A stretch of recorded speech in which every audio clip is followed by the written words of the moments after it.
26 sa national budget, malinaw ang direksyon ng ating Pangulo.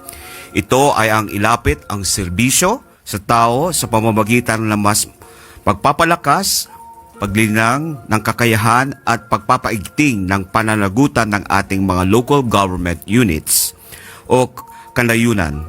Ang paniniwala po ng administrasyon ay simple at direkta.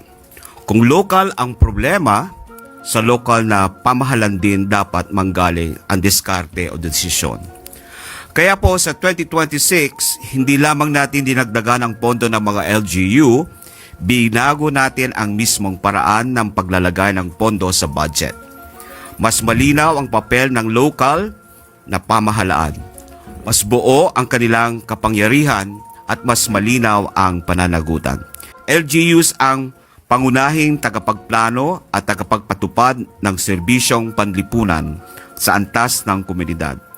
Hindi lang sila tagatanggap ng pondo, sila na ang may hawak ng manibela. Ang pondong ito ay tahasang dinisenyo upang palakasin ang basic services, suportahan ang kanayunan at kabuhayan at tulungan lalo na ang mga low-income o resource-constrained LGUs. Alam naman natin na hindi pantay ang panimulang linya ng bawat lokal na pamahalaan. Kaya malinaw ang layunin ng budget.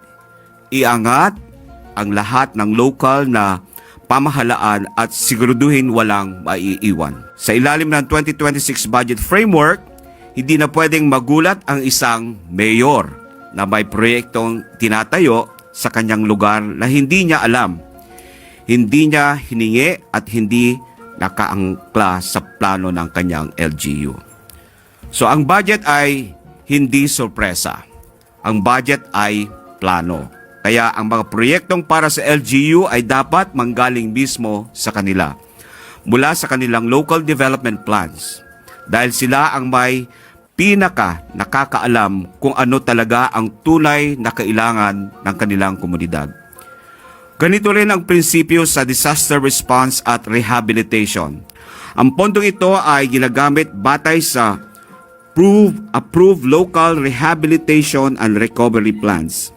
Ang LGU ang magpapasya kung ano ang uunahin: bahay, paaralan, health facility, infrastruktura at kabuhayan ayon sa aktwal na pinsala at pangangailangan, hindi ayon sa dikta ng kahit sino.